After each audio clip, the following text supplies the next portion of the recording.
la capa física se refiere prácticamente a los medios que se necesitan para poder transmitir información.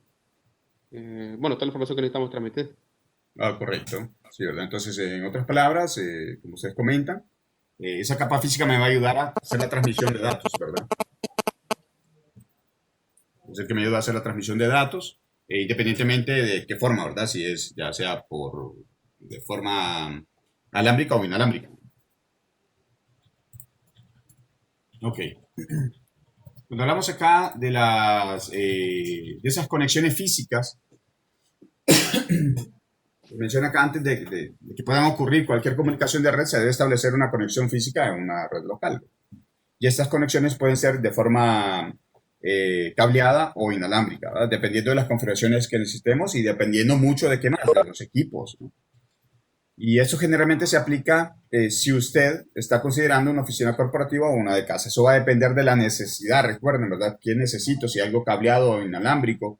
Tengo que ver yo realmente cuáles son los pros y los contras de cada una de ellas, qué es lo que más me conviene y por qué razón, ¿ya? Se habla mucho sobre el tema de las tarjetas de interfaz o de las famosas NIC, que son las que nos ayudan pues a que podamos tener la conectividad, ¿verdad? Ya sea de forma cableada o inalámbrica. Y algunos dispositivos pueden tener una sola NIC, pero mientras que otros pueden tener diferentes o varias tarjetas de red. Por ejemplo, ¿qué dispositivos podrían tener varias tarjetas de red o varias NIC?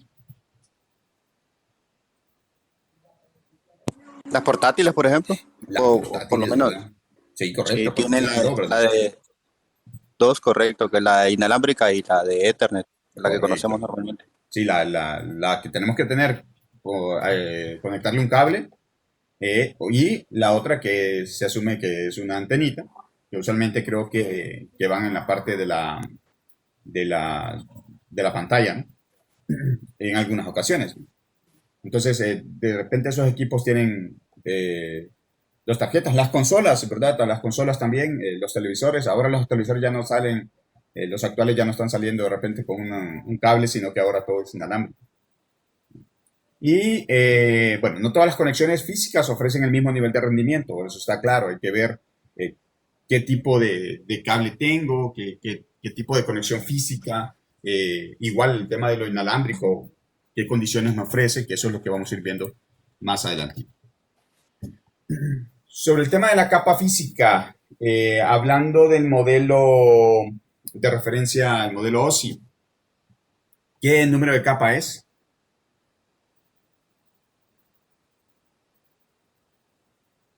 ¿La uno? La uno, correcto. Y en la capa de TCP/IP, perdón, en el modelo TCP/IP,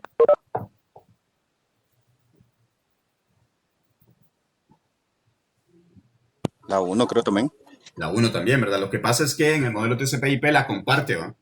Están juntas con la capa de acceso a la red. ¿Ok? Ok, esta capa física lo que hace es transportar bits, o sea, ahí donde pasa toda la parte de los bits, ya sea en temas eléctricos, en temas de luz o en temas de aire, ¿no? Entonces, es la que acepta toda la trama completa de la capa de enlace de datos y lo que hace es codificar toda esta información para convertirlas en unos y ceros, ¿no? Y este es el último paso de la encapsulación. Recuerden que encapsular, cuando hablamos de encapsular, hablamos desde venir desde la capa 7 a la capa uno, ¿no? Esto es encapsular cuando venimos y agarramos por acá el tema de los datos. Estos datos se convierten en ¿qué? ¿Cuáles son la PDU? A ver si se acuerdan. Se convierten en segmentos, esos segmentos se convierten en paquetes, los paquetes se convierten en tramas y las tramas se convierten en bits. ¿Ya? Esta parte de acá es la encapsulación, eso se encapsula, o sea, cuando el usuario que está acá arriba, por eso le llaman errores de capa 8, ¿va? Aquí estamos nosotros, cuando el usuario empieza a utilizar un servicio o una aplicación y los datos pasan a través y luego salen, ¿ya? Del dispositivo. Cuando regresan, ¿ya? O cuando llega al dispositivo final, perdón, micrófono chicos, por favor.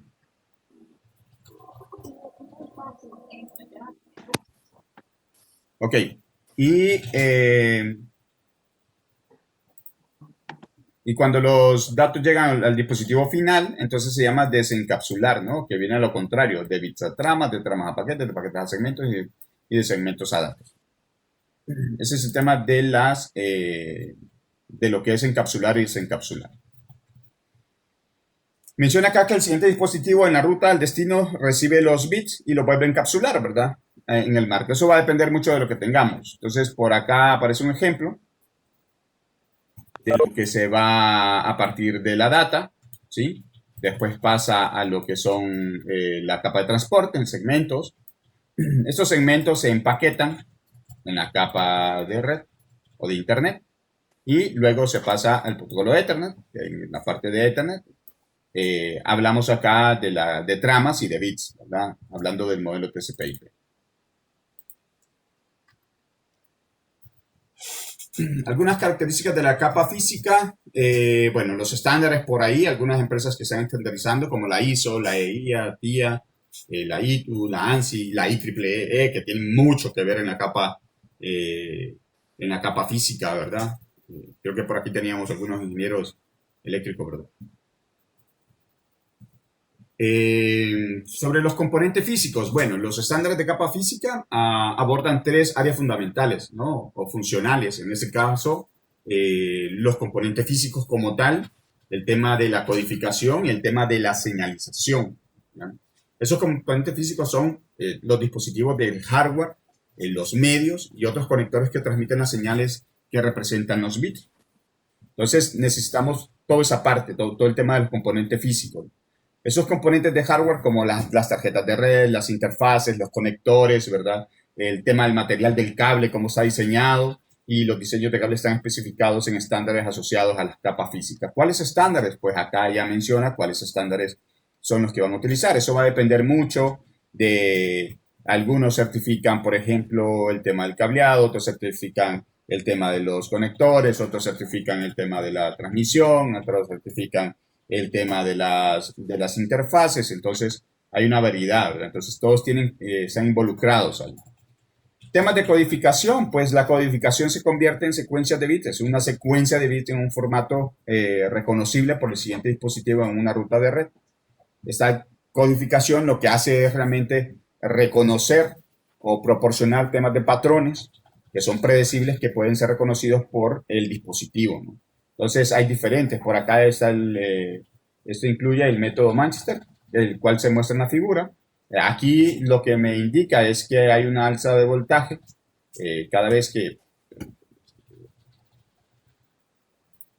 que hay una alta de voltaje, lo que me va a significar que es un 1. Recuerden que como estamos viendo binarios y bits, hablamos de ceros y unos, ¿verdad? Y cuando baja, entonces indica que hay un 0. Ojo con esos datos porque uno a veces menciona eh, que, que tenemos energía, no tenemos, tenemos energía, no tenemos, tenemos energía, no tenemos, ¿verdad? Que un 0 representa que está apagado, dice, ¿sí? Y no es que está apagado, sino que el voltaje es menor, ¿ya? Y que en uno es que está encendido. Entonces, no se trata de eso, ¿verdad? Sino que se trata de las alzas de voltaje y las bajadas de voltaje. Entonces, siempre va a haber energía, ¿verdad? Si, de esa forma es, no es que vamos a estar apagando y encendiendo, apagando y encendiendo. Usualmente lo manejamos así o, por ejemplo, así lo dictan algunas literaturas, algunos textos, donde nos dicen tiene que estar apagado para un 0, tiene que estar encendido para un 1. ¿Sí? No se trata, siempre va a haber energía, siempre va a haber pulsos de luz, siempre van a haber, ¿cómo se llama? Señal en el aire, entonces, para que quedemos ahí un poco claros con eso. El método de señalización es como se representan los valores de bit y unos y ceros, como comentaba anteriormente. Eso va a depender del medio, ¿verdad? Y los métodos de la señalización varían pues en función al tipo de medio que se utilice. Por ahí ven los pulsos de luz sobre el cable de fibra óptica, ¿verdad? Algunos métodos de voltaje que se estén utilizando, el tema de las frecuencias como AM, FM. Entonces va a depender mucho de lo que se esté utilizando en esas señales. Eso nos lleva al tema de ancho de banda. ¿Qué es el ancho de banda? Pues es prácticamente la capacidad a la que un medio puede transportar datos, ¿no? Y el ancho de banda digital mide la cantidad de datos que puede influir a través de qué? Del medio, pero desde un punto a, o sea, o de donde inicia hasta donde finaliza, ¿verdad? ¿Sí? Y la propiedad de los medios físicos, las tecnologías actuales y las leyes de la física juegan un papel pues fundamental en todo lo que es el ancho de banda disponible. Entonces, por acá, algunas unidades que de repente ya conocen ustedes, los bits por segundo, su abreviatura, BPS, ¿verdad? Que es la unidad fundamental del ancho de banda. Después tenemos los kilobits, después tenemos los megabits, los gigabits y los terabits. Y por ahí hay otros más, ¿no? Pero es prácticamente los que se manejan. Estas son algunas de las unidades de ancho de banda con las que podemos medir esto. Otras cosas que necesitamos saber es temas de latencia. ¿A qué se refiere el tema de la latencia? Temas de rendimiento y la capacidad de transferencia útil, ¿no? ¿Qué es la latencia? Realmente la latencia es la cantidad de tiempo, o sea, es cuánto tiempo se tarda o cuál es el tiempo que se tarda el, de un lugar a otro, ¿no? ¿Cuánto tiempo se tarda desde aquí hasta aquí? ¿Sí? Entonces, por eso es la cantidad de tiempo, incluye los retrasos para que los datos viajen de un punto a otro. O sea, la latencia en sí, hay que ver cuánto tiempo hay desde aquí hasta aquí, en cuánto tiempo llega de un lugar a otro. Aquí pueden haber infinidad de cosas, ¿verdad? Por ese medio, puede haber que el medio esté saturado, puede ser que los tipos de datos que estén pasando por acá sean de más consumo. Por ejemplo, no es lo mismo estar en WhatsApp que estar viendo Netflix, por ejemplo. Bueno, ya sé que Netflix baja un poco la carga, pero tampoco no es lo mismo, ¿no? Entonces, tendríamos que ver cuál es la latencia. Eso se llama latencia, ¿verdad? La cantidad del tiempo en cuanto llega de un lugar a otro la información. Rendimiento, que es la medida de transferencia en bits a través de los medios durante un periodo de tiempo, ¿ya? La medida de transferencia de bits, ¿sí? ¿Cuáles son las transferencias de bits? Pues anteriormente lo vimos. Y la capacidad de transferencia útil, pues es la medida de los datos utilizables transferidos durante un periodo de tiempo determinado, ¿no? Entonces, el famoso Goodpub, que es el rendimiento menos la sobrecarga de tráfico. Si tienen preguntas, me las van haciendo, chicos, ¿no? Oscar, Dígame. fíjese que yo tengo problemas para entender la diferencia entre ancho de banda y rendimiento, porque se me hace muy similar la idea, en el sentido de que el ancho de banda lo que mide es eh, cantidad de información que puede ser transferida en alguna cantidad de tiempo X, y el rendimiento se me hace muy similar a ese concepto y no alcanzo a diferenciarlo. Uh-huh. Y donde dice capacidad de transferencia útil, no sé a qué se refiere con la sobrecarga de tráfico. Ok. Bueno, vamos a ver. El ancho de banda, como anteriormente mencionábamos, usted le dice, bueno, usted cuántos bits por segundo, cuántos kilobits, cuántos megabits, ¿verdad? Esas son las unidades, ¿sí?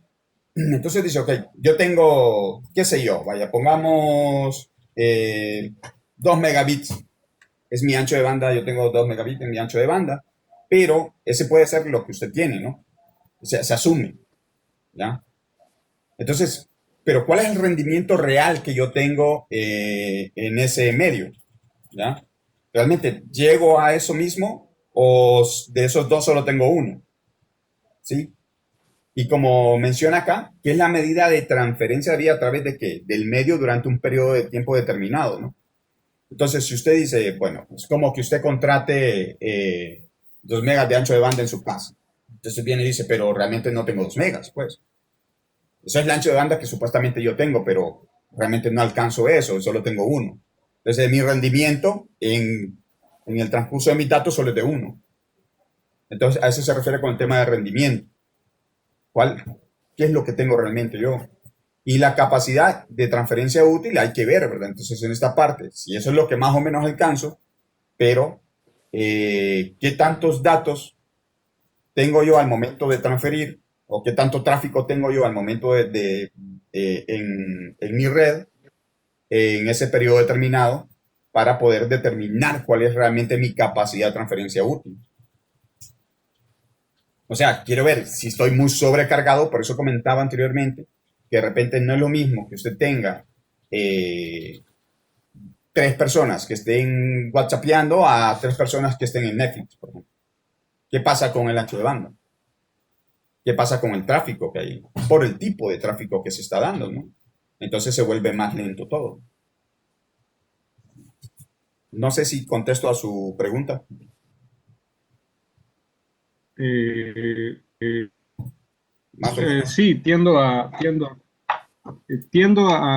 ubicarme. Ok, vamos a ver, ponerlo. Vamos a ver, sería más o menos así. Vamos a ver. Tenemos el anillo periférico, ¿no?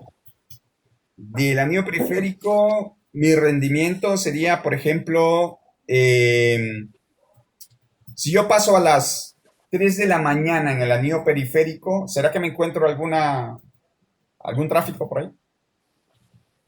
No, o No, muy ¿verdad? poco. No, tampoco. Entonces, ¿pero qué pasa si voy a las 5 de la tarde?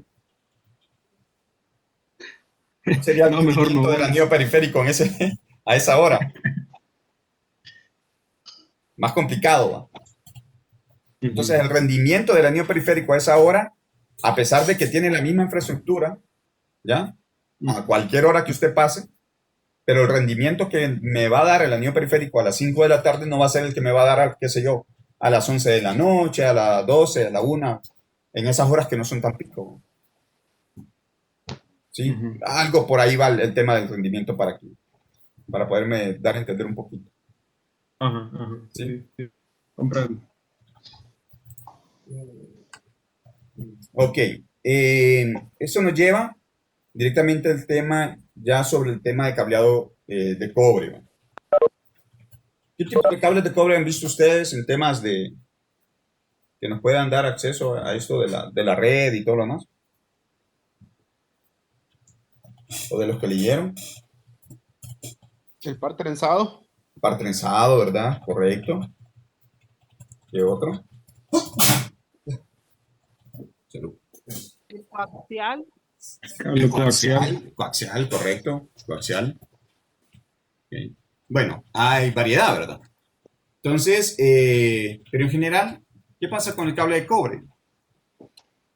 Bueno, ese cable de cobre se llama cable de cobre porque está formado realmente por cobre, ¿no? Y lo que pasa por aquí es energía. Y dice que es el tipo más común de cable utilizado en las redes de hoy en día, ¿verdad? Más común, ¿por qué? Porque en la mayoría de los hogares es lo que llega es, pues, cable de cobre. Aunque ya tenemos, ¿verdad? Por ahí algunas empresas que ya están llegando con fibra, ¿va? Y eso despierta mucho interés por ahí. Y una de esas empresas es Hondutel, ¿verdad? Hondutel ya está llegando por fibra. Pero no en todo, sino que solo tiene, creo que una área, creo que por la del Trapiche, creo que es la única que tiene ahorita. Pero ya por ahí ya va encaminado.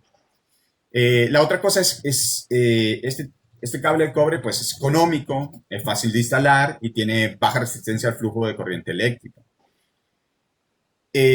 Bueno, ¿quién no ha hecho de repente un conector en su casa para poder arreglar el cable coaxial, ¿verdad? Que es el cable que llega por los cableros, en ese caso por la televisión por cable, con un cuchillito, ¿no? Y que empieza a quitarle y le quita todo el revestimiento y lo coloca ahí, ¿verdad? Creo que todo para que nos dé mejor señal. Eh, Temas de detonación, cuanto más tiempo tenga que viajar la señal eléctrica, más débil se vuelve. Eso es, pues lo que sucede es que las ondas a medida va avanzando, van decayendo, ¿verdad? Entonces necesitamos equipos para que estos equipos, cuando llegue la señal, la puedan regenerar, ¿verdad? Entonces puedan volver a elevar entonces se necesita ese tipo de equipos. Eso va a depender mucho del tipo de cable de cobre que utilicemos y las distancias pues que nos puedan brindar cada uno de ellos. Y las señales eléctricas es susceptible a la interferencia de dos fuentes que puedan distorsionar y realmente dañar estas señales de datos. Una es las interferencias electromagnéticas y la de radiofrecuencia y el crosstalk. El crosstalk es prácticamente el ruido que se pueda generar a través del cable. yo no sé si han escuchado, por ejemplo, ese sonido que hacen los cables de tensión cuando llueve. Eso genera ruido, se le llama en un tema coloquial, ¿verdad? Entonces, ese ruido también puede afectar los temas de cable de cobre, pero dependiendo del cable de cobre que utilicemos, ¿no? Por el revestimiento que tenga.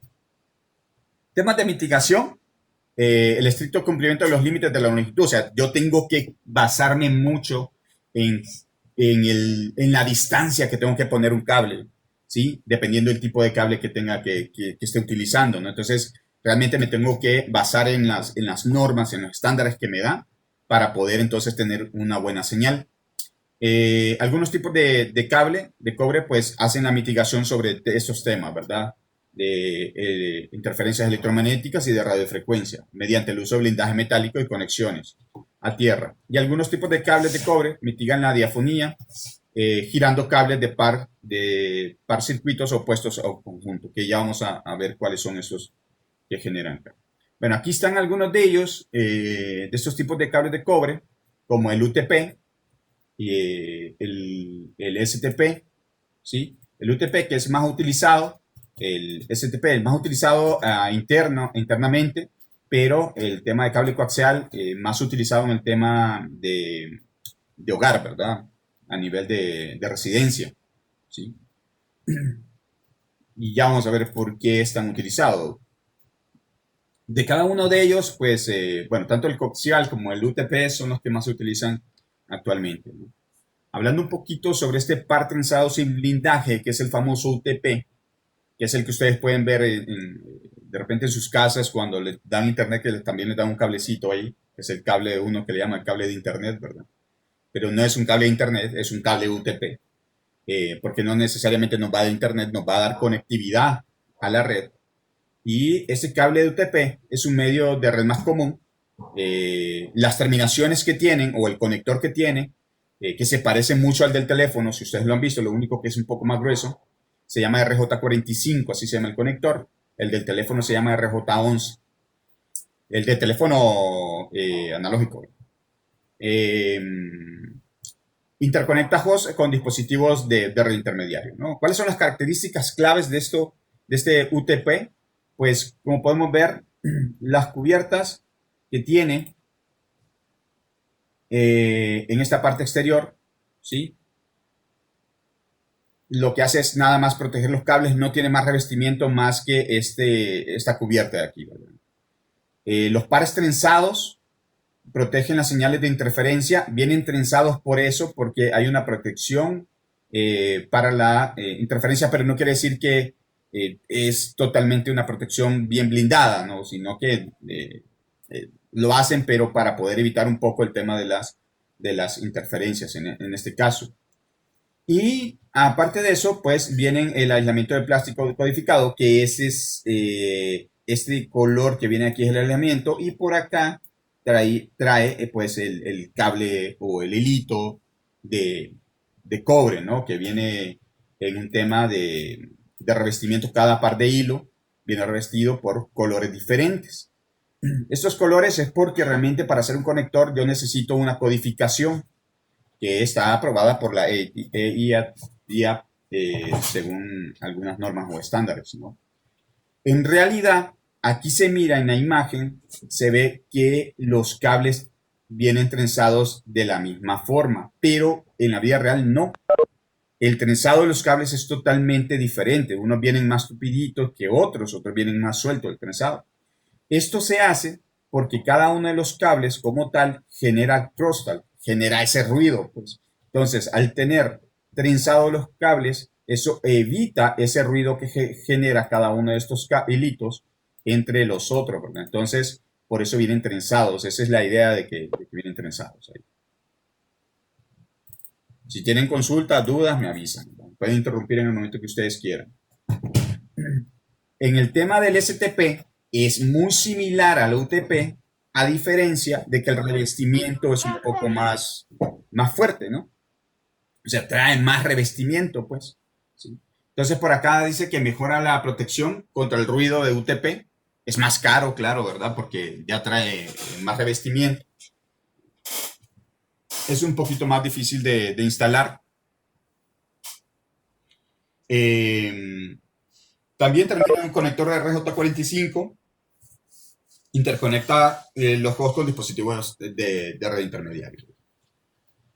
Las características como tal muy similares, pues la cubierta de interior protege los cables, que podemos ver aquí la número 1, pero bueno, el escudo de trenzado, ¿sí? Trae una malla ahí, ¿ya? Muy parecida a la que trae el cable coaxial, ¿no? Trae también un escudo de aluminio para cada par de cable proporcional, lo que hace la protección sobre las interferencias electromagnéticas y de radiofrecuencia, ¿sí? Es esta parte de acá, y el elemento de plástico que igual lo trae el cable UTP. Eso es prácticamente similar, lo único que la diferencia es que trae pues esos dos revestimientos, ¿no? Entonces eso lo hace que tenga un blindaje que sea mejor al momento de, por ejemplo, pasar un cable. Si yo tengo un cable de energía eléctrica y paso este cable de STP, entonces no me va a afectar tanto, ¿no? Como si quiero pasar un cable de UTP, porque el cable de UTP, entonces aquí la energía que tiene se lo puede pasar porque no tiene tanto revestimiento. Entonces, hay algunas normas y estándares ahí que me dicen en qué momento yo puedo utilizar de qué forma yo debería utilizar el cable UTP, separado totalmente de la parte de la infraestructura eléctrica. No lo podemos pasar ni por lámparas, ni por motores, ¿ya? Porque entonces todo eso pues me puede afectar el rendimiento de los datos a través de ese medio. Entonces tengo que tener mucho cuidado con esa parte.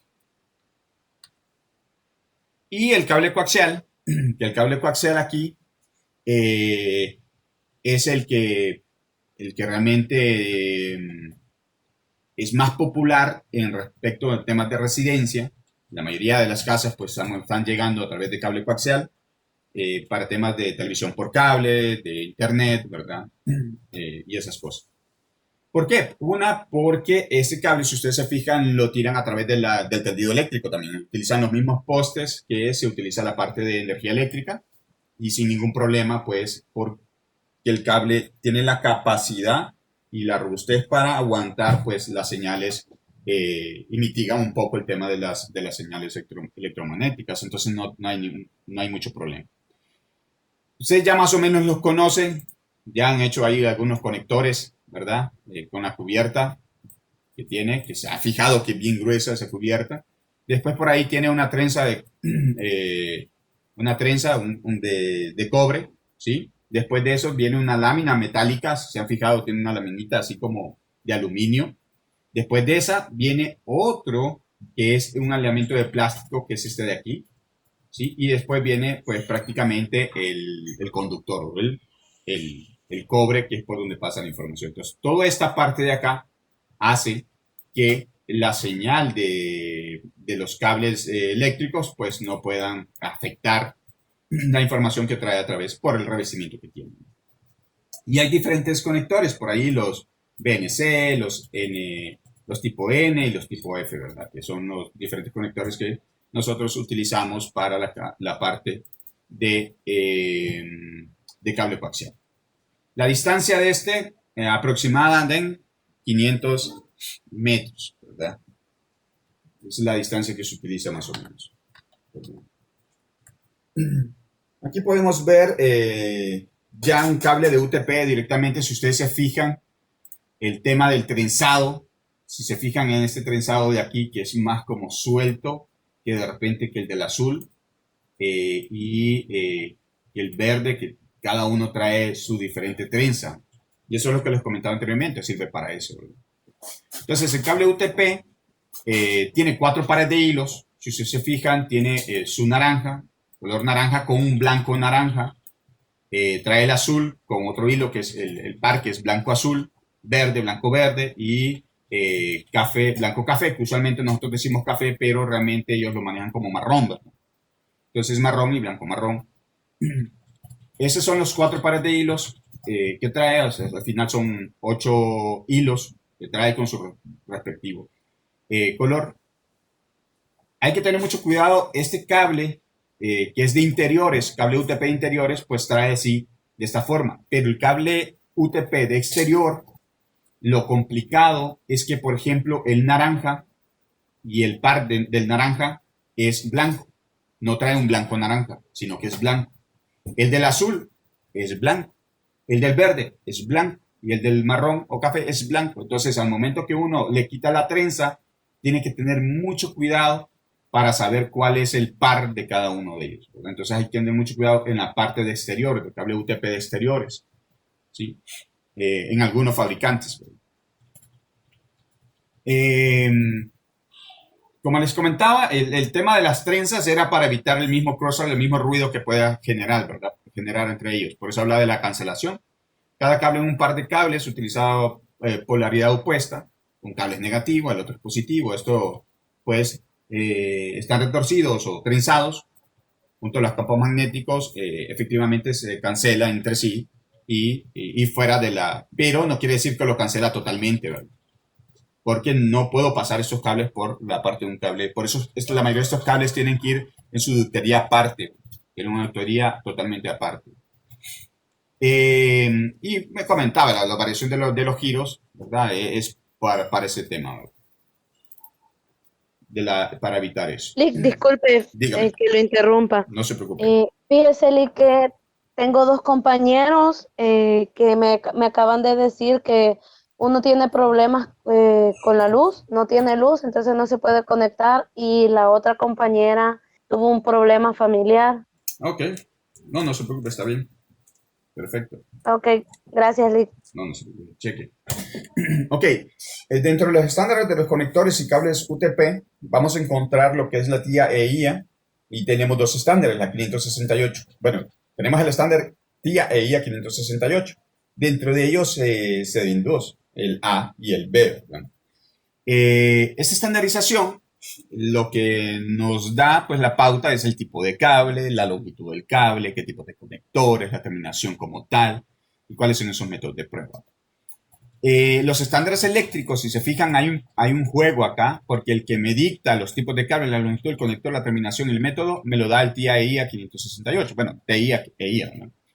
Pero el tema de las categorías ya me lo dicta la IEEE. Entonces, si se fijan cómo eso se empieza a relacionar entre las diferentes organizaciones para poder estar en sintonía todos, ¿no?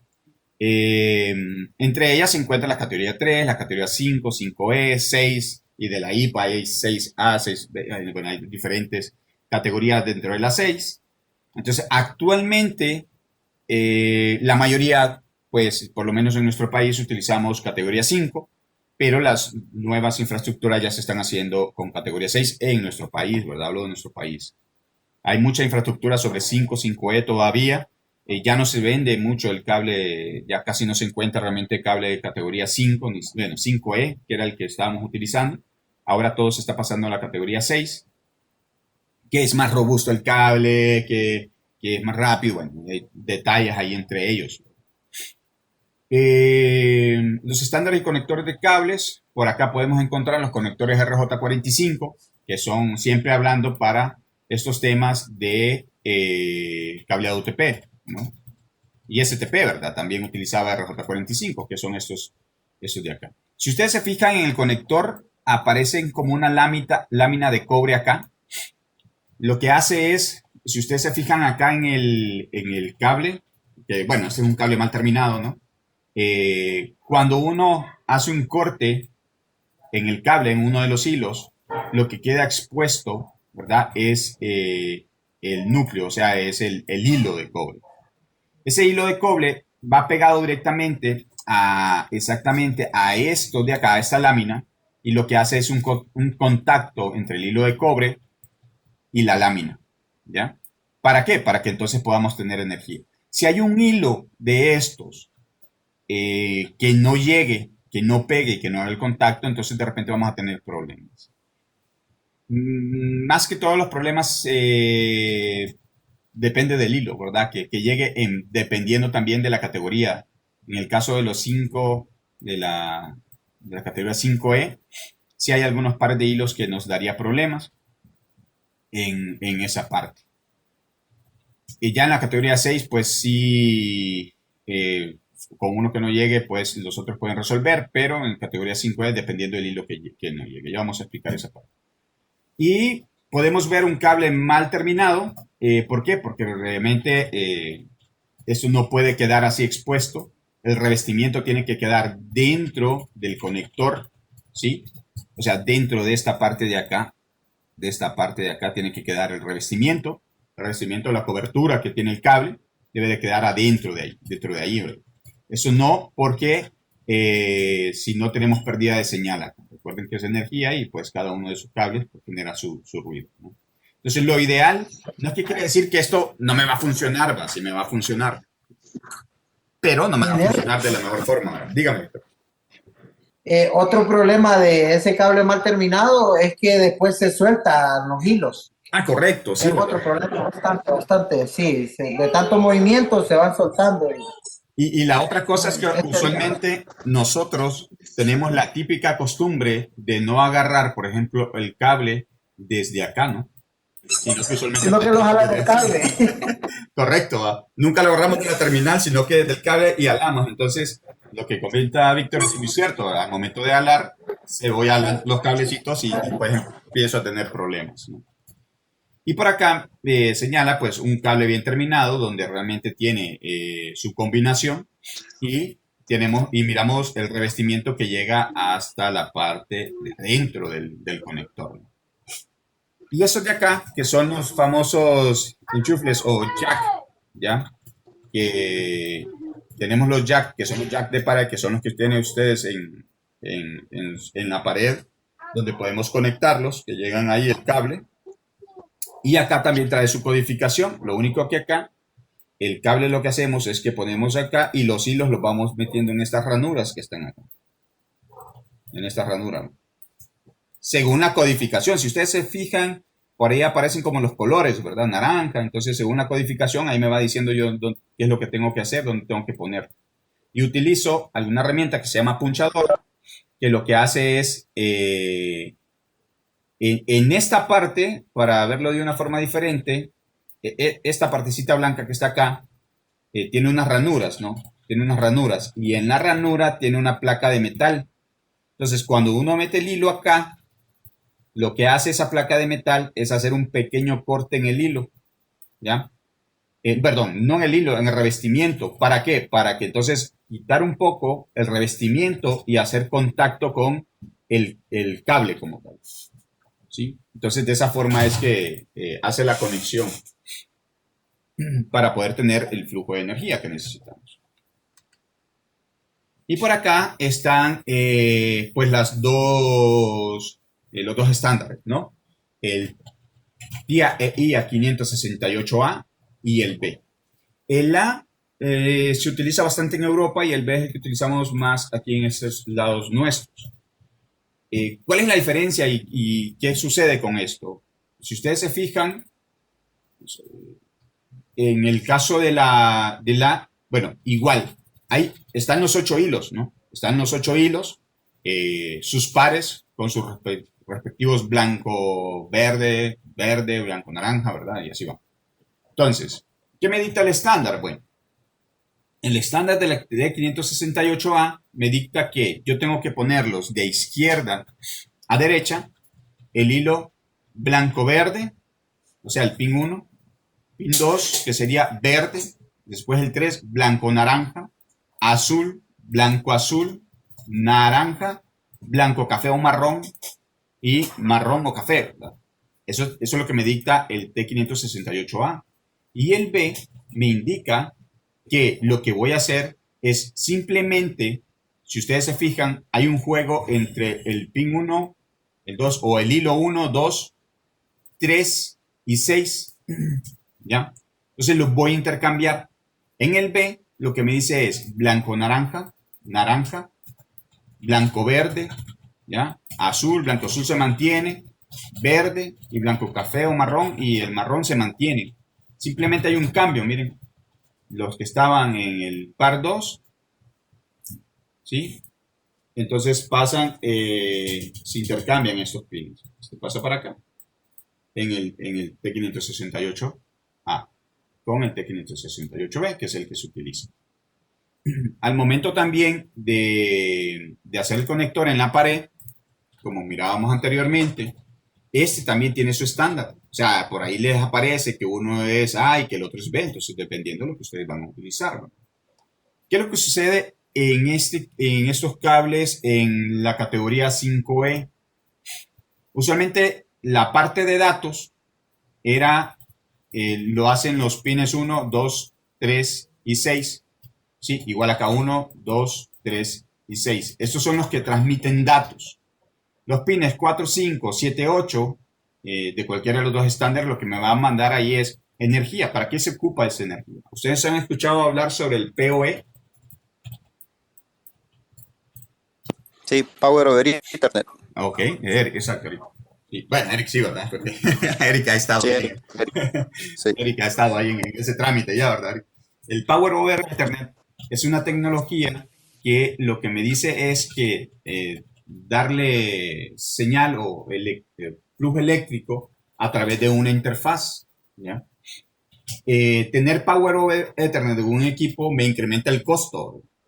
Entonces, para explicar un poquito esto del Power over Ethernet, podríamos decir, por ejemplo, si yo tengo un inalámbrico, un routercito inalámbrico, que yo lo quiero, qué sé yo, establecer en el techo, ¿verdad? Y de repente no tengo un toma de corriente en la parte de arriba del techo, entonces yo puedo utilizar, y si el equipo, claro está, ¿verdad? El equipo necesita, la interfaz del equipo necesita tener y ser realmente un Power over Ethernet. Entonces, ¿qué es lo que sucede? Yo a través del cable de red, ¿sí? Usualmente aquí hay una cajita también que por un lado me va a dar la señal eléctrica, ¿verdad? Para alimentar. Y por el otro lado, pues me va a dar el tema de datos, ¿no? Entonces, lo que va a hacer es que a través del cable, ya sea UTP, ya, a través del cable de red, ¿sí? Lo que me va a brindar es tanto datos como señal eléctrica. Entonces, los datos, como decía anteriormente, me los van a dar los pines 1, 2, 3 y el 6, y la señal eléctrica me la brindaría 4, 5, 7, 8 en categoría 5E, ¿verdad? En la categoría 6, pues prácticamente todos brindan datos. Ya es diferente. Entonces, para esto me funcionaba el tema de esos hilos. Eso es lo que me ayudaba para el tema de Power over. Esto hace referencia, tener esos estándares me lleva pues a tener diferentes tipos de cables. En la actualidad, antes tenía que tener una combinación de cables o de conectores en cada uno de los extremos del medio, pero en la actualidad pues el que más se utiliza es el cable directo. ¿A qué se refiere un cable directo? Bueno, que ambos extremos tengan el A o que ambos extremos tengan el B. Entonces, un cable directo quiere decir que yo voy a tener un cablecito con una terminal acá, con un RJ45 ahí, ¿verdad? Y que por ese extremo voy a tener el A y por el otro extremo el A, o el B y el otro extremo el B. O sea, por un lado voy a tener esta combinación y por el otro lado también, en el otro extremo voy a tener la misma combinación. O por un extremo tengo esta combinación y por el otro tengo la misma. Por eso se llaman cables directos. Eso hace referencia a que si yo tengo por el otro extremo esto, quiere decir que el pin 1, que es blanco-verde, se va a conectar con el pin 1, que es blanco-verde. El pin 2, que es verde, se va a conectar con el pin 2 del otro extremo, que es verde. El pin blanco-naranja, que es el pin 3, se va a conectar con el pin blanco-naranja. O sea, a eso se refiere que es un cable directo, ¿verdad? Porque por eso se llama directo.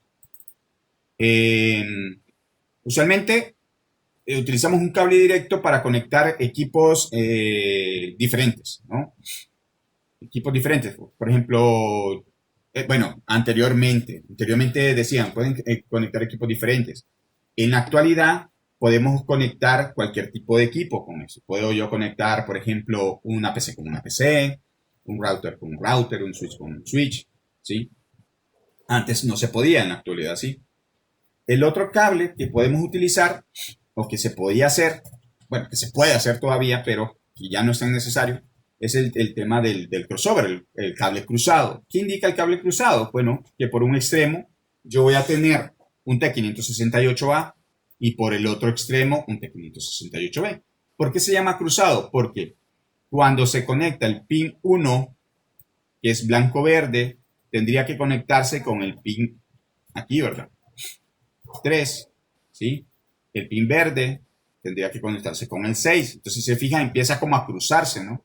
El pin 3 se conecta con el pin 1 y el pin 6 se conecta con el pin 2. Entonces, por eso se le llamaba cruzado.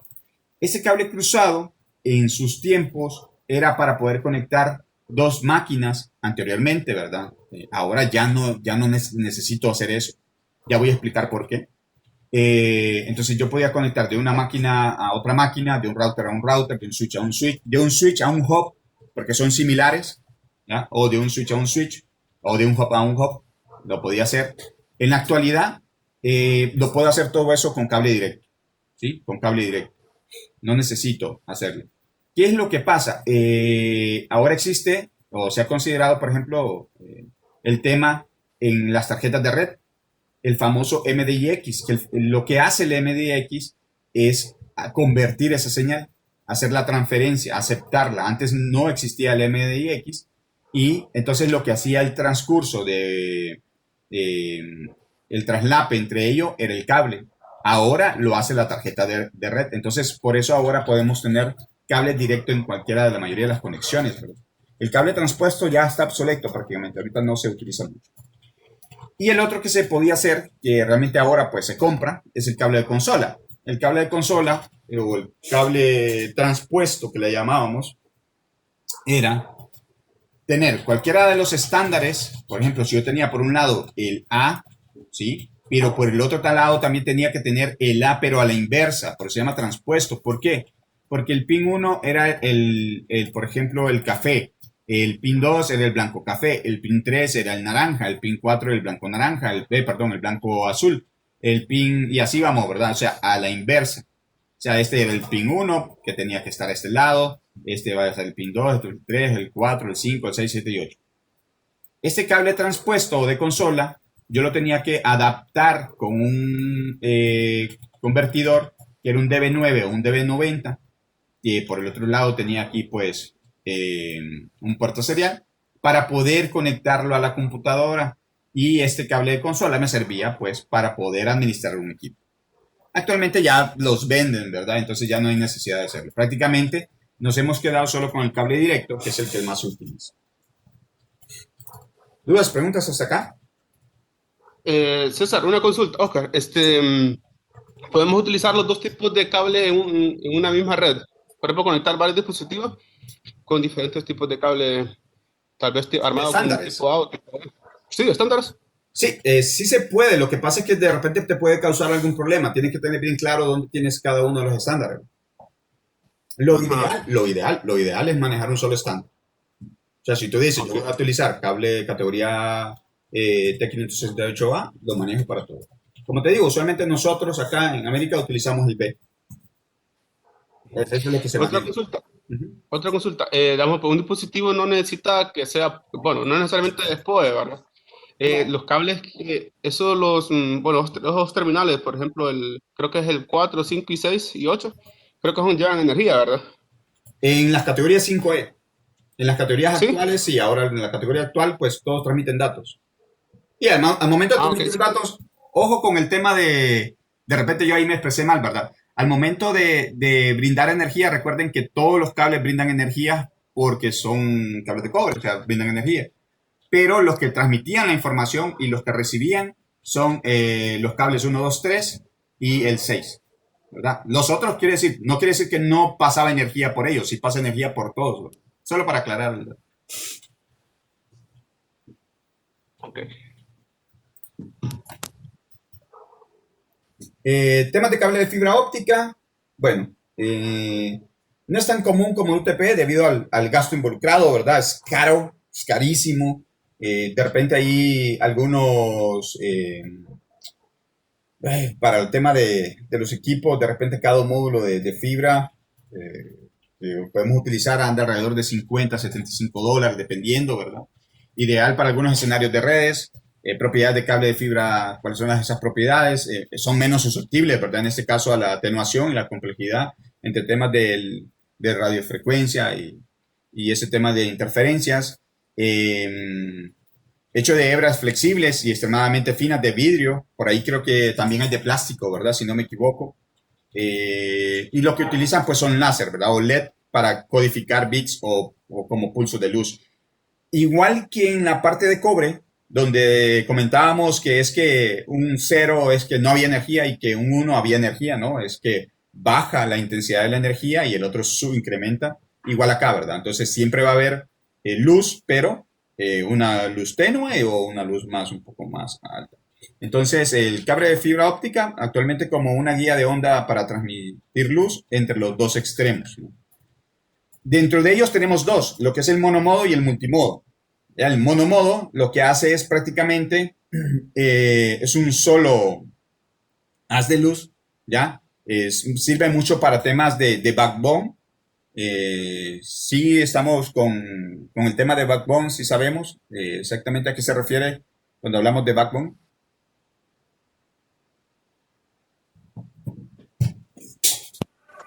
Es como un cable principal El cable principal. donde van correcto. varios cablecitos. Sí, es el cable principal, es como el que me va al transporte, es como la calle principal, ¿verdad? Es esa parte del cable principal. Por ejemplo, los backbones se utilizan mucho entre las conexiones entre edificios, por ejemplo, ¿ya?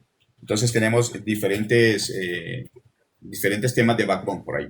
Entonces, realmente el núcleo de este es muy pequeño, utiliza el costoso láser, dice, y aplica una aplicación de larga distancia. O sea, me sirve más para largas distancias. Y tenemos el otro que es el multimodo, que si ustedes se fijan, la diferencia entre ellos es que este es un solo láser, ¿no? Como tal. El multimodo lo utilizo más a nivel interno, entre los edificios, por ejemplo. Dentro del edificio lo podría utilizar porque lo que hace es que la reflexión de los haces de luz se pueden mandar en diferentes niveles, ¿no? Entonces van rebotando ahí a medida por todo el cable. En este caso solo puede ir uno, pero se llama múltiples, ¿no? Entonces esa es la diferencia entre uno y el otro. Claro, también el tema de las características que tienen, ¿no? Que de repente cambian un poco, ¿ya? Se aceptan núcleos más grandes. Si ustedes se fijan, la reflexión es un poco es mayor. Utiliza LED menos caros y los LED transmiten en diferentes ángulos, ¿no? Y la transmisión está hasta 10 gigabits por segundo, a más de 500 metros. Entonces, esas dispersiones se refieren a la extensión de los pulsos de luz con el tiempo. El aumento de la dispersión significa una mayor pérdida de la intensidad de la señal. Recuerden que también acá se puede perder pues esa señal de luz y tienen mayor dispersión, y con temas de distancias pues pueden aguantar más con los 500 metros y mucha más distancia ahí dependiendo de lo que se requiere y de lo que tengan. En la actualidad pues tenemos en redes empresariales que se utilizan aplicaciones como cables de backbone, como comentamos anteriormente, dispositivos de infraestructura, en fibra óptica en el hogar, que ya también estamos llegando, redes de larga distancia, utilizadas por esos proveedores de servicios de internet, que si se han fijado a veces cuando uno va en carretera, se miraban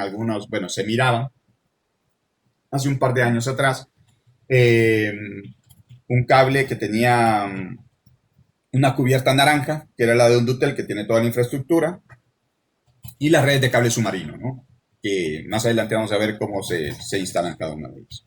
Algunos conectores que se tienen dependiendo de la necesidad, con los conectores de punta directa, los Lucent, los LC, los SC, que son los diferentes conectores que se tienen dependiendo de la necesidad que se tenga. Y acá están los diferentes cables, ¿verdad? Las conexiones con SC, cableado LC, los STLC y los STSC-SM, ¿verdad? Que va a depender mucho qué es lo que necesitemos con cada uno de ellos. Algunas comparaciones entre lo que es fibra versus cobre, ¿verdad? Bueno, por muchas cosas podríamos decidir elegir fibra, pero también otras cosas que me podrían decir no voy a elegir fibra porque de repente los costos son más altos. En temas del ancho de banda, pues obviamente acá la fibra pues sobrepasa los límites. Entonces es mejor la fibra óptica. UTP anda entre 10 a 10 gigas y el otro anda hasta 100 gigas, ¿verdad? Por ahí. La distancia relativamente corta en UTP, pues dice que puede andar entre 1 metro a 100 metros. Lo recomendado en UTP es tener 90 metros. Eso es lo recomendado. Yo puedo extenderme a 100, pero por ahí los estándares realmente me dictan que 90. Ya, no quiere decir que a 100 no voy a trabajar bien, pero lo ideal es estar trabajando a 90, ¿no? Después de si yo a los 90, yo tendría que poner un equipo para que me pueda regenerar la señal, porque si no se va perdiendo. Y la otra, pues miren la distancia que tiene, ¿verdad? 100 metros. El tema de la inmunidad es muy baja en el tema del cable de UTP. Ya mencionábamos anteriormente que esto nos puede afectar mucho, ¿verdad? El tema de que no es inmune. Y pues el tema de fibra óptica, pues es totalmente, no tiene problemas con eso, ¿verdad? Peligros eléctricos, sí tiene muchos peligros eléctricos la parte de UTP. En fibra óptica no hay problemas con eso. Costos de medios de comunicación, bueno, el tema del costo en UTP es bajo porque es fácil, es barato el cable. Barato, dice uno, en comparación con cobre, ¿verdad? Pero un cable, de repente una caja de cable de UTP me podría costar alrededor de, qué sé yo, de 8.000, 9.000 empiras la caja, dependiendo de la marca, ¿no? Un Bendel, dependiendo ahí. Y en fibra, pues sumamente caro. Las habilidades de instalación, pues no es muy bajas en el tema de UTP. Se puede hacer rápidamente una instalación de cable. En fibra, sí hay que tener un poco más de cuidado. Una, porque fibra. Y usualmente el tema de la fusión que tienen, pues, los hilos acá y hacer un conector es sumamente delicado. Hay que tener mucho cuidado. Uno no se puede, por ejemplo, si hay luz en la fibra, no me lo puedo poner directamente viéndolo a los ojos, porque entonces me puede dañar la retina. Al momento de hacer un cable, pues tiene que haber un tema de limpieza. No me puedo tocar los ojos porque si me quedan esquirlas de vidrio o de plástico en los dedos, me puedo dañar la retina. O sea, hay un montón de cosas ahí. Temas de seguridad, pues como comentaba anteriormente, en tema de UTP, pues es bajo y es alto en el tema de la parte de fibra. Temas de inalámbricos, ¿verdad? Algunas limitaciones en el tema de inalámbrico, temas de cobertura, interferencias, seguridad. ¿Qué será más seguro, lo inalámbrico o lo alámbrico? ¿Qué piensan? Lo alámbrico. Lo alámbrico, ¿verdad? Lo inalámbrico, la situación es que no tengo tanto control sobre a dónde se expanden, ¿no? Entonces, si ustedes, por ejemplo, una vez está en casa y dice, no, tengo seguridad porque estoy en casa, sí, pero la señal puede llegar donde el vecino, ¿no? Y él se puede conectar perfectamente. Algunas por acá, los estándares de la IEEE y de telecomunicaciones para el tema de comunicación de datos inalámbrico. Podemos ver los métodos de codificación, frecuencia de intensidad, requisitos de recepciones, diseño, ¿verdad? Y estos estándares inalámbricos como el Wi-Fi, que es la IEEE 802.11, que es la tecnología que ustedes pueden ver, que es esa WLAN. ¿Qué significa WLAN? Si lo han visto, creo yo. ¿Qué significa WLAN? Una red local inalámbrica. Una red local inalámbrica, o sea, una wireless LAN, ¿sí? O sea, una LAN inalámbrica.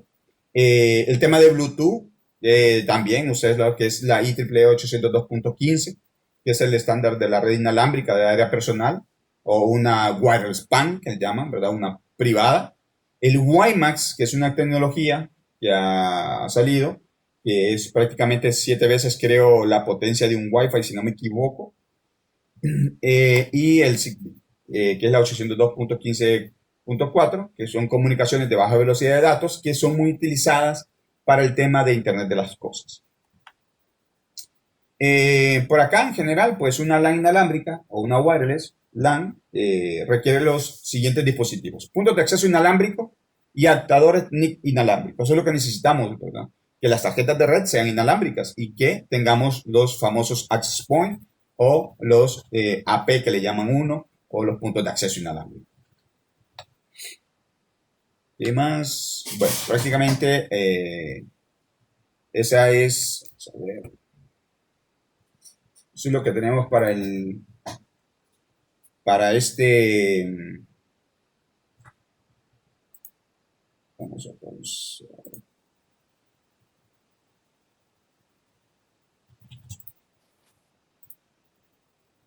Ok, vamos entonces al módulo 5, capítulo 5, que habla sobre los sistemas de numeración, ¿no?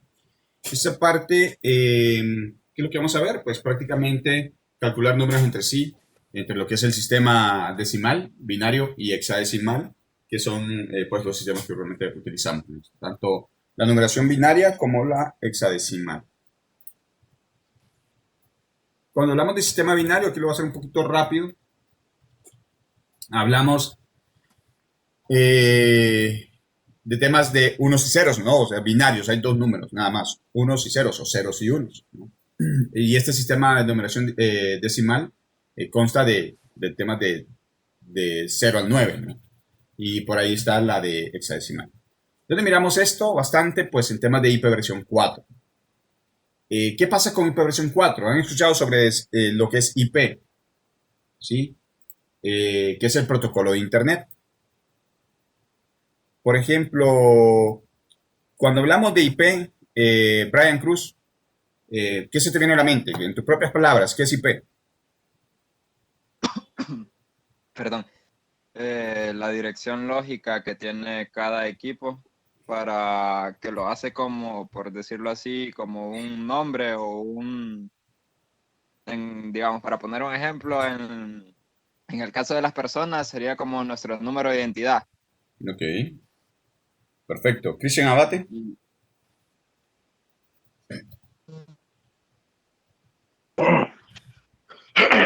El identificador El identificador. de un equipo para conectarse. Correcto. Es un número, es un identificador. Cristian Gómez.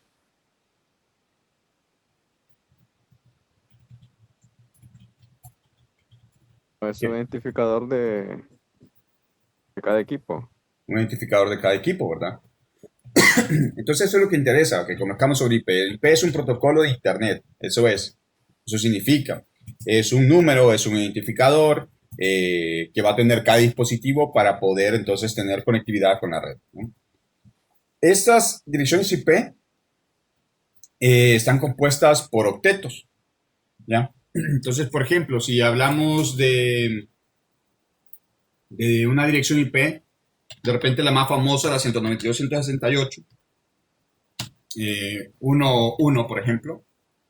Si ustedes se fijan, esta dirección IP tiene 4 segmentos separados por 3 puntos, ¿sí? De esta forma es que nosotros lo entendemos, ¿no? Porque son números decimales, pero los dispositivos lo entienden un tema binario. Entonces, ¿a qué se le llama en ese caso octeto? Se le llama octeto a cada porcioncita que está acá, o sea, a estas 4 porciones que hay acá. ¿Por qué octeto? Ok, vamos a ver. Quiere decir que en cada una de esas porciones, vamos a ver aquí, en cada una de estas porciones yo voy a tener 8 bits. O sea, voy a tener 8 ceros u 8 unos o 8 de la combinación de ambos, ¿ya? En esta otra porción voy a tener lo mismo, 8 bits, ¿sí? Separados por un punto, ¿no? En esta otra porción, otro 8 bits. Y así voy. Y aquí, perdón. Y aquí otro en la última porción. Otros 8 bits. Entonces, voy a tener 8 bits en toda una dirección IP. Si yo sumo 8 y 8, 16, 8, 24 y 8, 32, quiere decir que la longitud o la cantidad de bits que va a tener una dirección IP versión 4 va a ser de 32 bits en total. ¿Ya? Eso es lo que se refiere. Entonces, para nosotros es un 192.168.1.1, pero para las máquinas o el lenguaje máquina que llamamos, va a ser una combinación de unos y ceros, dependiendo del número que esté por ahí. Entonces, cada uno de estos octetos son bytes, ¿verdad? Entonces, 8 bits equivalen a un byte, o le llamamos octetos, por ahí.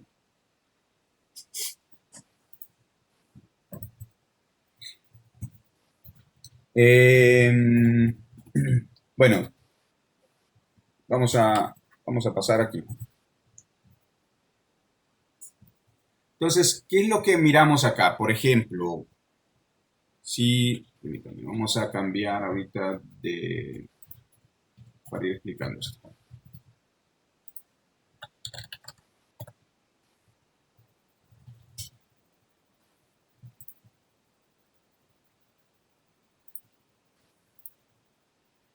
Ok, entonces, ¿qué es lo que vamos a hacer? Por ejemplo, yo tenía un número que era 192, 168.1.1, ¿no? Por ejemplo. Lo puse así, cada una de las celdas, pues ya saben, me divide ahí un punto entre ellos. O sea, ¿ustedes se acuerdan o de repente han trabajado con temas de conversión de decimal a binario? ¿Cómo yo puedo convertir un número decimal y pasarlo a binario?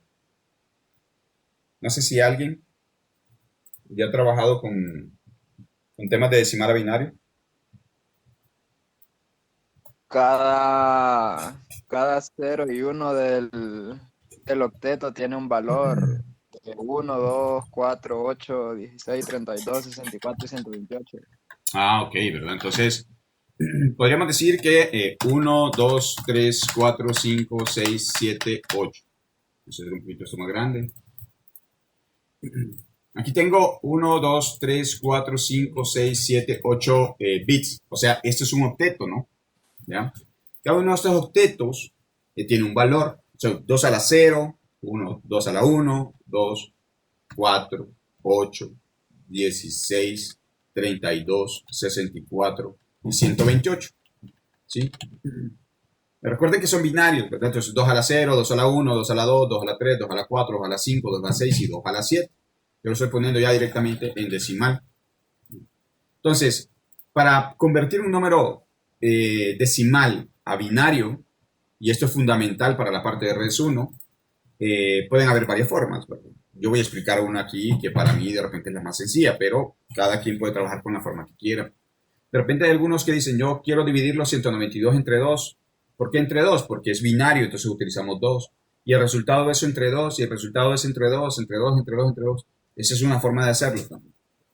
Entonces, si yo quisiera convertir 192 a binario, entonces lo que voy a hacer es, según algunas, lo que explica Cisco por acá, es decir, bueno, 192. Y me pregunto, 192, perdón, es el número que yo voy a buscar. Y digo, voy a empezar siempre de izquierda a derecha. ¿Ok? Entonces, 128 cabe en 192. Si eso es cierto, ese se va a poner en 1. ¿Ok? ¿Sí? 128 cabe en 192. Sí. ¿Cuánto sería 192 menos 128? ¿Cuánto me queda?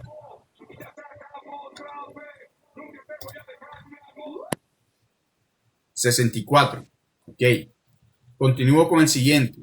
64 cabe en 64. Sí. Ok, perfecto. Si cabe en 64. 64. Digo, 64 menos 64 me da a 0. Perfecto. ¿32 cabe en 0? No. ¿16 cabe en 0? No. ¿8 cabe en 0? No. ¿4 cabe en 0? No. ¿2 cabe en 0? No. ¿1 cabe en 0? No. ¿Sí? Entonces, el número 192 en binario sería 1, 1, 1, 2, 3, 4, 5, 6. Sería de esa forma. ¿Ya? Ese sería el número en binario. ¿Cómo puedo comprobar que eso está bueno? Bueno, que esto de acá abajo, ¿verdad? Está bueno. Simplemente voy a sumar donde hay un 1. Aquí hay un 1, entonces sumo 128. Acá hay un 1, sumo 64. ¿Cuánto es 28 más 64? 192. ¿Ok? Entonces hagamos la prueba con 168. 168. Me pregunto, ¿128 cabe en 168? Sí. ¿Cuánto es 168 menos 128? Perdón, voy a borrar esto. 168 menos 128. 40. 40. Ok. ¿64 cabe en 40? No. 0. ¿32 cabe en 40? Sí. Sí. 32. ¿Cuánto sería 40 menos 32? 8. 8. ¿16 cabe en 8? No. ¿8 cabe en 8? Sí. 8 menos 8, 0. Y después ya ningún número va a caber en 0, ¿verdad? Entonces, si quiero comprobar, sumo 128 dando en 1, sumo 32 y sumo 8. ¿Okay? Y esto me daría 168. En el caso del 1, por ejemplo, sencillo, ¿verdad? Simplemente donde lo voy a poner, donde hay un 1. Entonces el 1 sería 0, 0, 0, 0, 0, 0, 0. Perdón. 1. ¿Ya? Eso sería 1. ¿Estamos bien? Sí. Ok. Entonces, importante acá, si ustedes se fijan, algo bien importante acá, esto es por cada uno de los octetos, ¿verdad? Entonces, ¿qué va a suceder? ¿Cuál es el menor número que yo pueda tener en un octeto? En cada octeto. Es que todos estén en 0. ¿Qué número sería este? 0. 0, ¿verdad? Y el mayor número que yo pueda tener es que todos estén en 1. Entonces yo tengo que sumar 128 más 64, 192 más 32, 224 más 16, 240 más 8, 248 más 4, 252 más 2, 254 más 1, 255.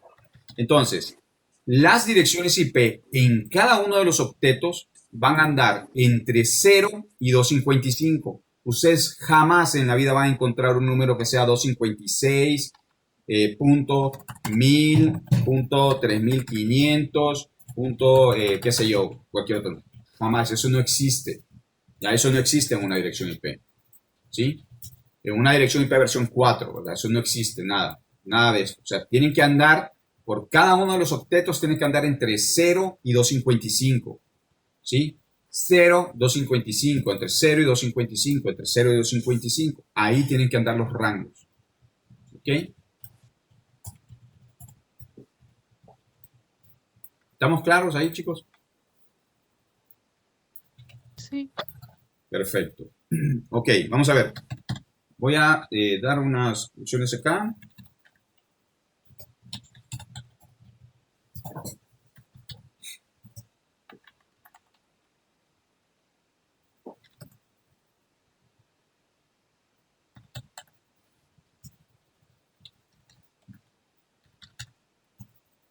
Ok.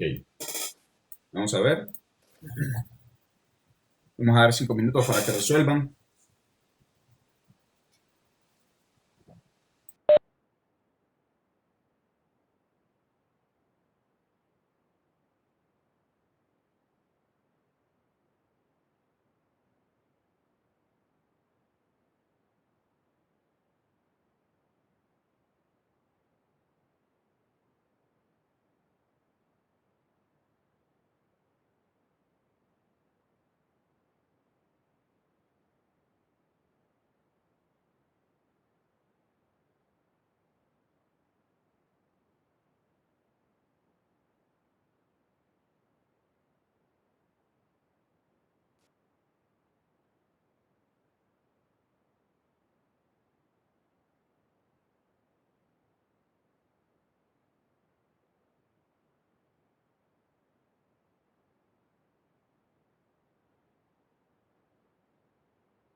version.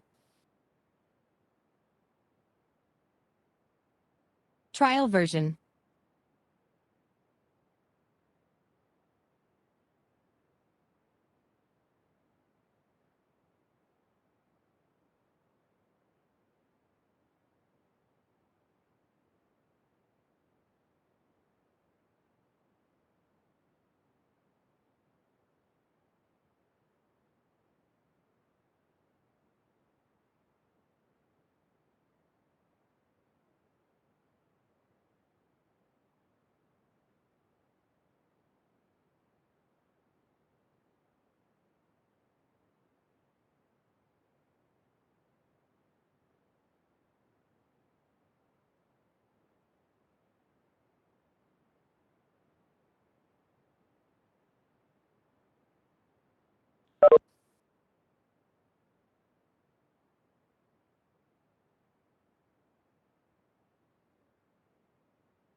¿Listos? Elvis.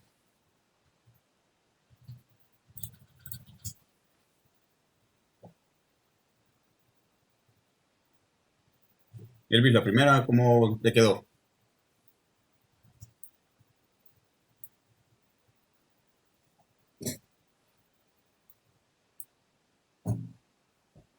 Isis.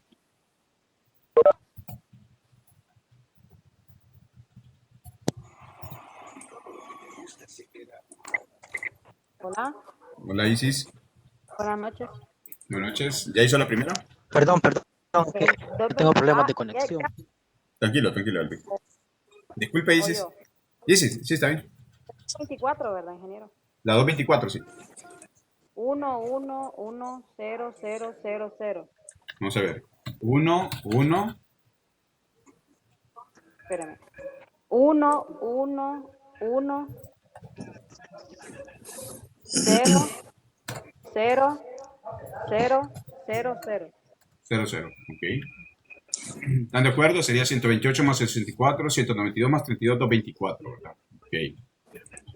Elvis.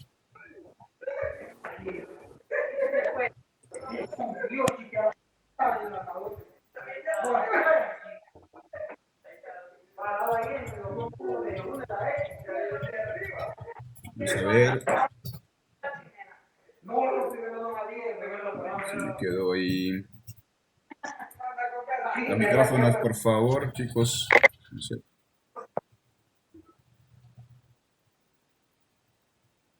Juan Vallejo.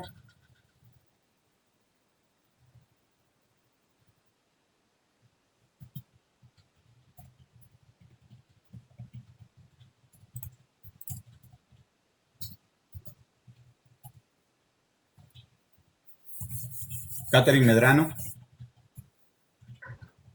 Dígame. La 17. 0001 0001. 1, ¿verdad? Correcto. 16 más 1, 17, ¿verdad? Leslie Díaz, la 125. Hola, fíjese que me equivoqué. Empecé a hacer de la 10 en adelante. Ah, ok. Bueno, la próxima. Mariela. Ok.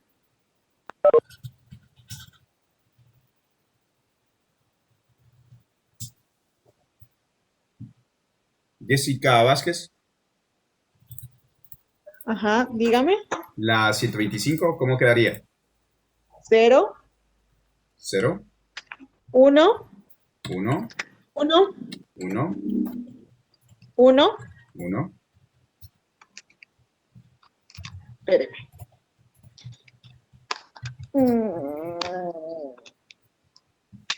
1, 1. Y ahí serían 1, 0 y 1. 1, 0 y 1. ¿Están de acuerdo a los demás?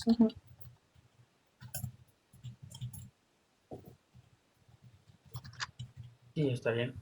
Sí, ¿verdad? Sí. Sí, de acuerdo. Ok. 255. Bueno, 255 ya habíamos hablado. Todos. Okay. Así, Leslie. La 10. 0, 0, Ujú. 0, 0, 1, 0, 1, 0.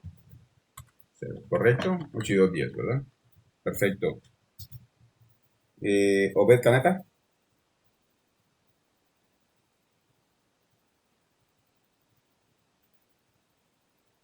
Rigel Pineda. El 57, ¿verdad? 57, correcto. Es 0, 0. Ujú. Y ahí 1, 1, 1. 3 unos. 3 unos. Y ahí 2 ceros. Y termina en 1. ¿De acuerdo? Sí. Ok. Víctor Alvarenga. 188. Ese es 1, Ujú. 0, Ujú. 1, 1, 1, otro 1 y los dos 0. ¿De Si acuerdo? estoy bien.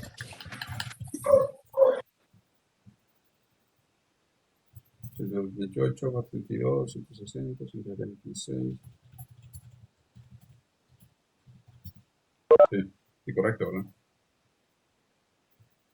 Sí, está bien. Eric. 256, Eric. ¿Cuál Eric? ¿Cepeda? No se Eric puede. Cepeda. Eric Cepeda, sí, perdón. No se puede. No se puede. No se puede. O sea que si yo te doy una dirección así, eso no existe, ¿va? O sea, ojo con un detalle acá. Sí existe un número binario de 256, eso sí, pero en una dirección IP, el 256 no existe, ¿ya? No puede haber una dirección IP arriba de 255. ¿Estamos? Y la otra sería la inversa, ¿verdad? Que uno les pueda dar, por ejemplo, uno les puede indicar, decir 0, 1, 1, 1, 1, 1, 1. ¿Qué número sería este? De repente aparecen binarios y nosotros los tenemos que pasar a decimal, ¿verdad? Entonces sería sumar 32 más 16 más 8 más 4 más 2 más 1, ¿verdad? Para que nos dé el número, ¿sí? Entonces existen las dos formas. Por ahí también, ¿hay alguna duda sobre esos temas? No. Hay que manejarlo bien, traten de practicar esto porque es fundamental para el tema de hiperversión 4, el tema de su neteo y esas cosas. Entonces, fundamental. Eso es todo de la parte del sistema binario, ¿verdad? Que es lo que estábamos viendo ahorita, ¿sí? Muy parecido a lo que estábamos viendo, la división. El sistema hexadecimal es casi similar, ¿sí? El sistema hexadecimal va relacionado con temas de hiperversión 6, ¿ya? El tema de hexadecimal lo que cambia es que, como son hexadecimal, son 16 números, ¿sí? Estos 16 números es del 0 al 15, pero a partir del 10 ya deja de ser como número como tal. Entonces se representan por letras. Entonces el 10 es A, el B es 11, 12, 13, 14 y 15. ¿Sí? Entonces, del 0 al 9 se manejan igual los números, pero a partir del 10 al 15 son letras. ¿Okay? ¿Cómo podemos convertir esto? Pues muy similar a lo anterior. Por ejemplo, lo que hacemos en hexadecimal, si tenemos, por ejemplo, un binario, es prácticamente dividirlo, ¿sí?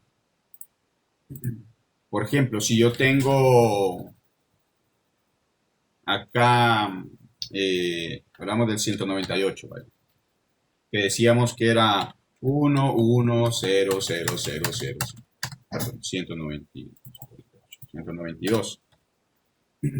Decíamos que es 1, 1, 0, 0, 0. Y esto es en binario, ¿sí? Eso es en binario.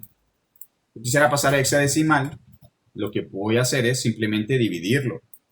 Voy a dividir el binario en dos partes, ¿sí? Como este tiene 8 bits, voy a agarrar 4 y 4. ¿Ya? 4 y 4. ¿Sí? Entonces aquí ya no pasa a ser 2 a la 0, 2 a la 2, 2 a la 3, 2 a la 4, 2 a la 5. No, ya no pasa a ser así, sino que pasa a ser 2 a la 0, 2 a la 1, 2 a la 2 y 2 a la 3. ¿Ok? ¿Por qué? Porque si yo sumo 8 y 4, 12, 14, 15, ¿verdad? O sea, que el número mayor que yo puedo tener aquí es 15, porque recuerden que en hexadecimal va de 0 a 15. Son 16 números, eso sí, ¿verdad? Del 0 al 15. Y esta otra porción pasa a ser lo mismo. 1, 2, 4 y 8. Entonces, como que segmento esta parte, ¿ok? Al momento de segmentarla, yo entonces puedo decir, acá sería 0, 0, 0, 0, ¿verdad? Y en esta parte, perdón, en esta parte, si yo sumo todos estos, como no hay un 1, no puedo sumar nada, entonces el valor de esta porción es 0, ¿ya? Y acá yo digo 8 y 4, 12, 12, ¿ok? Pero, ¿qué número o qué letra representa el 12 en hexadecimal? Trial version. ¿Recuerdan? La C, C. La C. Porque La la A es 10, la B es 11 y la C es 12. Entonces, 192 en hexadecimal sería C0. ¿Ok?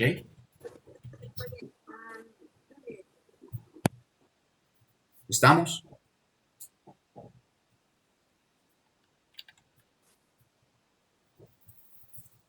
¿O explicamos otro? Por favor, se explica otro. Ok, perfecto. Sí, con gusto. Vamos a ver. Vamos con... ¿qué número? No sé yo. 224. No, vamos a ponerlo. Vamos a poner un 254. Vaya. 254 en binario, ¿cómo sería? 128, 4, 122, 224, 240, 248, 252, 254, ¿verdad? Así sería, ¿verdad? El binario, ¿sí? Es que lo que voy a hacer yo aquí, voy a dividir entonces esto en 4. Entonces este ya se pasaría a ser 1, 2, 4 y 8. Y este 1, 2, 4 y 8. Entonces lo separo en dos partes. Entonces yo puedo sumar 8 y 4, 12. Y 2, 14. Y 1, 15. ¿Ok? ¿Qué número? Aquí es 15, ¿verdad? Ok, 15. Y aquí sería 8 y 4, 12. Y 2, 14. Ok, 14. Pero recuerden, en hexadecimal, a partir del 10 es A, 11 es B, y así voy, ¿verdad? Entonces no lo puedo dejar como 14, como 15 y 14. ¿Cómo me quedaría en hexadecimal 254? ¿Qué letra es 15? F, E. F, correcto, E. Entonces miren cómo está la situación acá. 254 en binario es 1, 1, 1, 1, 1, 1, 1, 0. Pero en hexadecimal es FE. ¿Sí?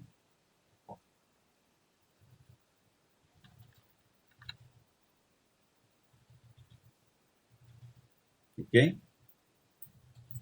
Podemos decir, por ejemplo, vamos a ver, un número binario.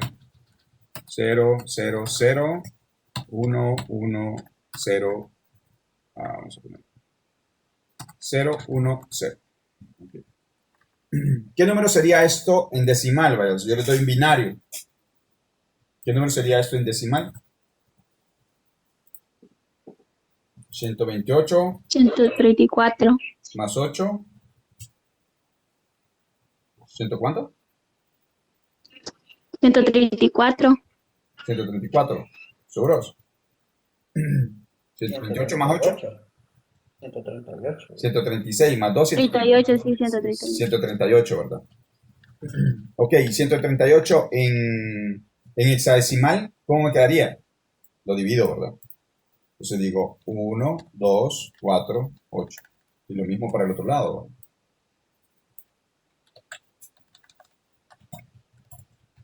¿Sí? Ok. Entonces divido.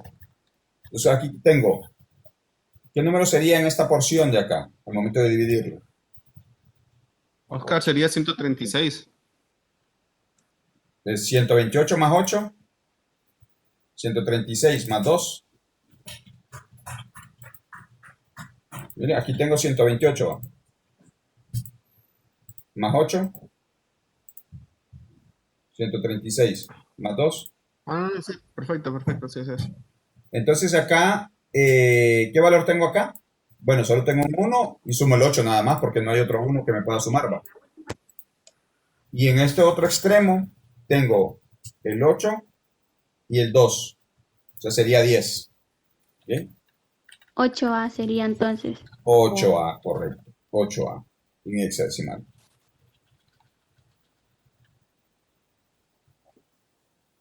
¿Se entiende?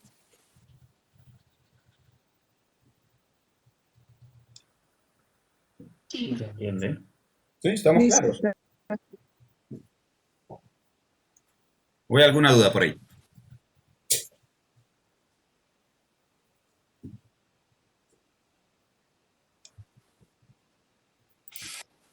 Oscar, Dígame. si lo puedo volver a explicar, profe, es que se me va la conexión, fíjate. Sí, sí, con gusto. Claro, no, con gusto. Vamos a hacer otro. Por ejemplo, vamos a quitar esto de aquí. Vamos a ver.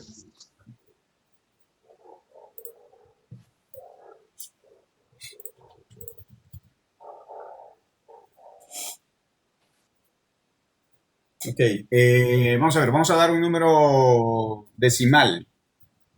Número decimal, Eric, por ahí. Eric. 224. 224, ok, 224. 224.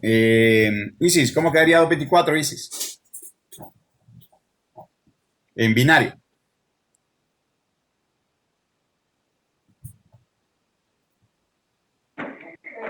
Hola, ingeniero. ¿Cómo quedaría 224 en binario?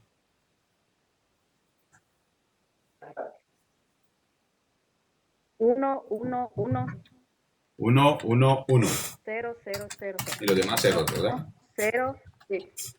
Pues sería 128 más 64, 192 más 32, 224. Ok. Ya lo tengo en binario.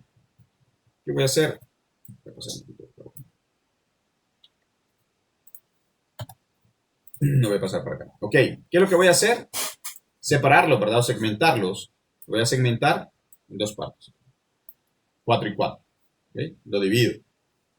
Entonces aquí ya no sería del 1 hasta el 128, sino que sería 1, 2, 4 y 8.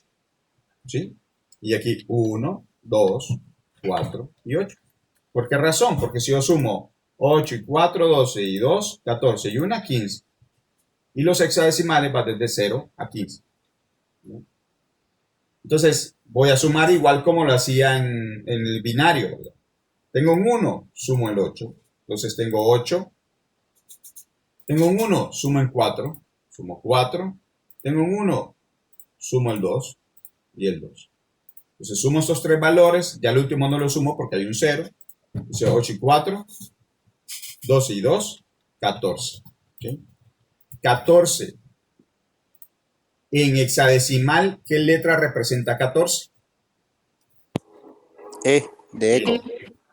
Correcto, ¿verdad? Ahora voy a revisar esta otra parte de acá. Fácil, ¿verdad? No tengo ningún 1. Entonces simplemente 0. ¿Qué número me representa 0 en hexadecimal? El mismo 0. Entonces, si yo quiero saber cuánto es 224 en hexadecimal, sería E0. 0, ¿verdad? Ojo, no es O. No existe la O ahí, ¿verdad? Sino que E0. ¿Un poquito más claro, Elvis? No, listo. Okay. ¿Estamos bien? Estamos bien. ¿Alguna pregunta, duda que tengan con respecto a esto? ¿O a los temas anteriores que hemos visto?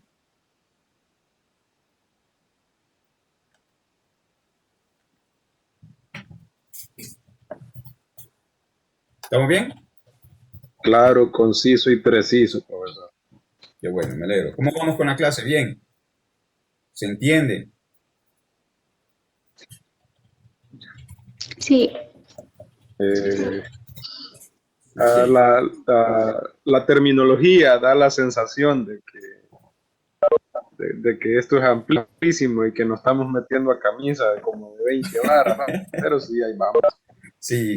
Como les decía al inicio, la idea aquí es tener la lógica de las cosas. Es mentira que uno se va a aprender los términos o que va a empezar a jugar con ello. Y por ahí creo que Eric Cepeda, ¿verdad? Ya ha estado en esta área también ya, que tiene un poco más de experiencia. Nos puede compartir también que no es fácil, ¿no? Tampoco es así de la noche a la mañana que uno se va a aprender toda la terminología, ¿no? Pero la idea es que vayamos y que vayan leyendo. Esa es la importancia de leer, ¿verdad? Antes de que se me olvide, en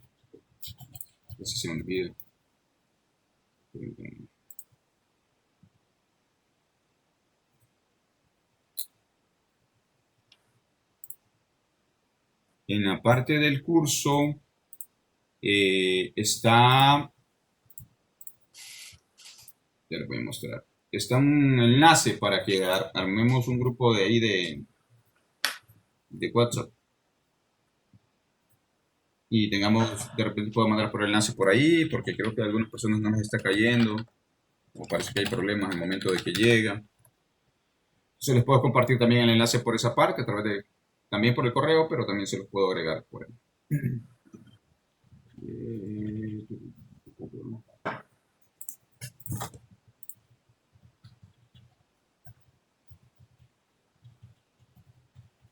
Vamos a ver. Vamos a ver.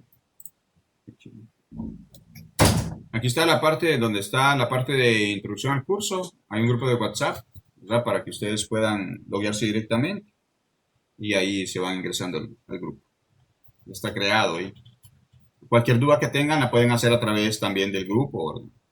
De repente no les voy a contestar tan rápido por las diferentes actividades que tengo, pero los tiempos de respuesta son de 24 horas máximo.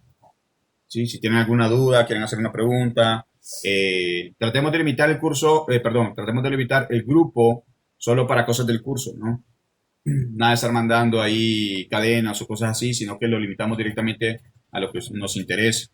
O si alguien quiere dar un aporte, por ejemplo, de repente hay una capacitación, un taller que abone, eso es muy importante que lo pueden compartir, ¿verdad? Pero nada de estar mandando cadenas, ni de temas políticos, ni de fútbol, ni nada, sino que directamente al tema que nos interesa, que es el tema de las redes de telecomunicaciones, ¿ok? ¿Dudas, preguntas? Consulta. ¿Es obligatorio? No es obligatorio. Ah, listo, gracias. Sí, es para los que quieran. Oscar, la siguiente clase sería capítulo 6 y 7, ¿verdad? Sí, es correcto. No hay examen ahorita, ¿verdad? Ahorita no hay examen. Capítulo 6 y 7 vamos a ver el próximo viernes y en la semana siguiente entonces sí hay examen. El enlace que les mandé, con ese mismo enlace vamos a entrar hasta el último febrero, que es el 26 de febrero. No es que termina la clase ahí, sino que ese enlace lo creé hasta esa fecha. Y después entonces les mando otro. Pero con el mismo enlace vamos a entrar a la clase todos estos viernes.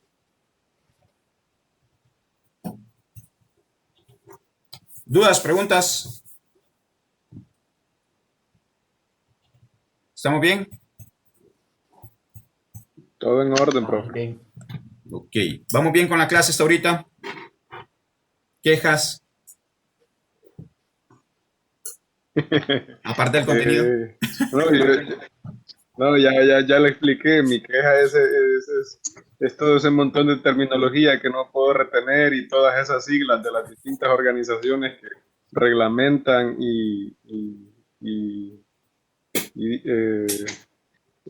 bueno, en el examen, por ejemplo, en el que hice la vez pasada, me pedí una confusión. Sí, pero bueno. no, es normal, no se preocupen.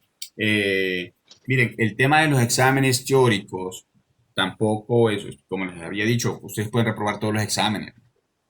Siempre háganlo, ustedes pueden reprobar todos los exámenes y aún así tienen posibilidades para pasar el curso. Entendemos que la cantidad de contenido es abismal y más si de repente no tenemos experiencia en el área, uno entiende esa parte. Sí, eso se va a ir, como les digo, se va a ir dando un poco más. Dígame. Una observación, que al final de cada uno de los capítulos hay como pruebitas, ¿verdad? Entonces, en el área de las respuestas, lo tiende a confundir a uno, por ejemplo, en mi caso que no soy bilingüe, a veces le tira las respuestas en inglés a uno o diferente, sí, en inglés en sí. Entonces uno queda así como que no sabe definir si era esto, si era lo otro y tiende a cometer un cierto error. No sé qué fallo habrá ahí o no sé. Sí, ¿saben lo que pasa? Lo que sucede es lo siguiente, Cisco, por ejemplo, cuando lanza una versión nueva, siempre vamos a encontrar este tipo de fallas. Siempre ha sucedido. Yo vengo con Cisco desde la versión 3, entonces, y siempre tiene los mismos problemas, ¿verdad? O de repente estamos haciendo una práctica y los comandos a veces en la práctica nos los tiran en español y uno está luchando porque en la teoría lo miramos, por ejemplo, como un enable, en la teoría, pero en la práctica parece como habilitar, entonces nos tiene que confundir. Son errores que Cisco siempre ha dado. Eso es algo que ya se reportó a Cisco. Ellos tardan un poco, lastimosamente, en hacer esas correcciones porque le dan la prioridad al tema de inglés. Entonces, lo que hacen es a veces un traductor y el mismo a veces está fallando en la parte en español. Entonces, sí, pero ya Cisco ya está enterado. No le voy a decir que lo van a solucionar ya porque es mentira, no lo solucionan ya. Lo solucionan pues después de un par de tiempo, más o menos entre un año y medio en que ellos están con la nueva currícula. Sí, es bien complicado. En la parte española, en esa parte sí, nos complica un poco. Ni modo, nos va a tocar agarrar el traductor y pasarlo. En esa parte sí. Lastimosamente nosotros como Academia Cisco no podemos hacer mucho ahí. Más que reportarlo, ¿verdad? También pasa que hay algunas traducciones que están malas. No sé si cuando nos encontramos algunos errores de estos, tenemos que reportar a usted o... Sí, claro, usted repórtenos. Nosotros igual, incluso Cisco a nosotros como instructores ya nos da, bueno, todas esas presentaciones, ya Cisco nos las brinda. Y yo reviso las presentaciones porque hay veces que ahí vienen líneas que están en inglés. Entonces, como que no hizo la traducción. Básicamente lo que hace Cisco es poner un traductor y copiarlo. Entonces, por eso a veces en la parte de español, a veces como que le sentimos bien engorroso, bien caccioso la temática, incluso hasta los exámenes. Pero es algo que ya hemos reportado, pero no hacen mucho tampoco en esa parte, lastimosamente.